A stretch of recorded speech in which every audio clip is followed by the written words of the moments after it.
What's up, everybody? Cinephile Mike is here, and it is day 12 of And the Oscar Goes To, my daily series of short videos on my predictions on who I believe will win, and in some cases, even though they won't, who I think should win the big awards come Oscar night, March 2nd.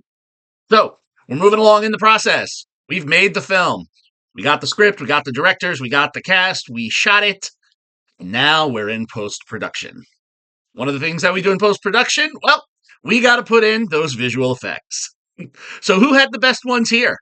Well, the nominees are Erik Barba, Nelson Sepulveda-Fauser, Daniel Macarin, and Shane Mahan for Alien Romulus, Luke Millar, David Clayton, Keith Herft, and Peter Stubbs for Better Man, Paul Lambert, Stephen James, Rhys Salcombe, and Gerd Nefzer for Dune Part 2, Erik Winquist, Stephen Unterfranz, Paul Story, and Rodney Burke for Kingdom of the Planet of the Apes.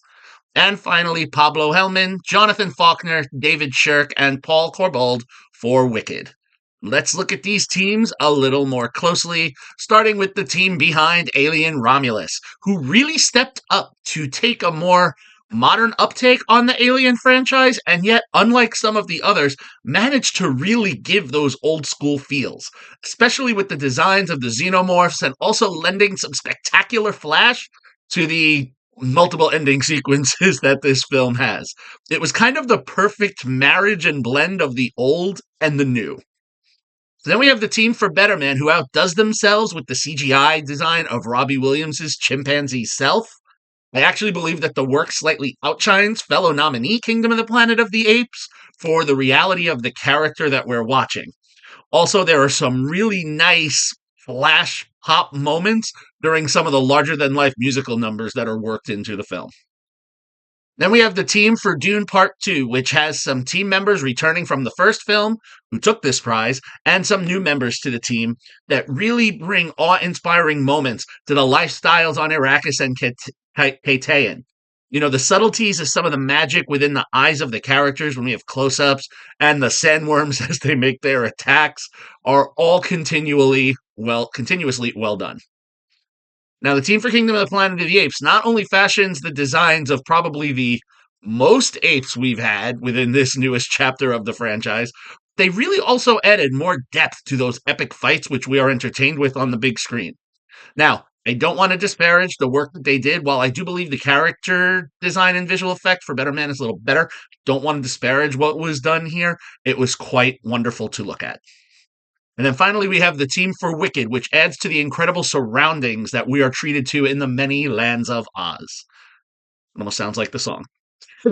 They do what, the Broadway show's not able to do, which is really showcase things like Glinda's Bubble, the animal denizens of Shiz, and the work on the last 15 minutes, the entire Defying Gravity sequence, is some of the most stunning visual effects work that I've seen this past year. So, today, the who I believe will win and the who I think will win and should win, they're both the same. For me, and I kind of gave it away in my descriptors, that is really the team behind Wicked. There are several times this season, I know I have spoken about how the film didn't really do it for me as a whole. It was a hit and miss on my top 10. But again, my issues with the film were more in the screenplay and some of the performances, not at all for the technical elements, because visually, this film was quite beautiful to see, especially on that huge IMAX screen. So I do believe when they crack open that envelope on March 2nd, this is going to be the winner. All right. So, we are going to continue with post-production elements, and next up is Best Editing. Yes, I know, some of you are probably saying, wait, editing comes before visual effects.